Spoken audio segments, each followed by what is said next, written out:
বুঝলে বন্ধু, একটা কথা কি জানো? যদি জীবনের প্রয়োজনে নিজেকে বদলে ফেলতে হয় তবে তাই করো। হয়তো কিছুটা কষ্ট পেতে হবে তোমায়, তবুও যে তোমার মূল্য বোঝে না তার অপেক্ষায় থেকো না। পৃথিবীতে ভুল বোঝার জন্য অনেকেই আছে, কিন্তু পরিস্থিতি বোঝার জন্য কেউ নেই। জীবনে দুঃখ, কষ্ট, শূন্যতা থাকবে, এটাই স্বাভাবিক। শ্রীকৃষ্ণ বলেন, নিজের আত্মাকে কষ্ট দেওয়া মহাপাপ। তাই কষ্টে থাকার হাজারোটা কারণ বাদ দিয়ে সুখে থাকার একটা কারণ খুঁজে নিতে হয়।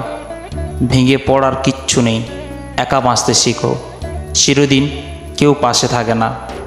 প্রয়োজন ফুরালে মানুষের মুখের ভাষাটাও পরিবর্তন হয়ে যায়। একটা কথা কি জানো? চোখের কোণে জল, হারানো দিন বলেছে ডেকে, আমার সাথে চল। ডাকছে কত স্মৃতির ছায়া, কোথায় রাখি মন। কষ্ট এসে বলল হঠাৎ, তোমায় দিলাম নিমন্ত্রণ। নিভে যাওয়া ইচ্ছে থাকলে কারো জীবনে আলোর প্রদীপ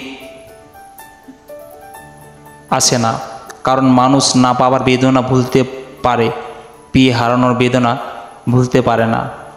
ভাগ্য সাথী নয়, তবুও মুখ ফুরিয়ে নেয়। বুদ্ধি লোহা নয়, তবুও জং লেগে যায়। আত্মসম্মান শরীর নয়, তবুও আঘাত লাগে। মানুষ আবহাওয়া নয়, তবু বদলে যায়। সত্যি আজ মনটা খুব খারাপ, কিন্তু সান্ত্বনা দেওয়ার মতো আজ আর কেউ নেই। একটা কথা কি জানো?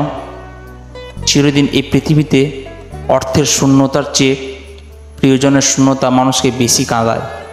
কারোর কাছে জোর করে সময় পাওয়া যায় না। যে দেবা সে সত্যি শত ব্যস্ততার মধ্যেও তোমাকে টাইম দেবে।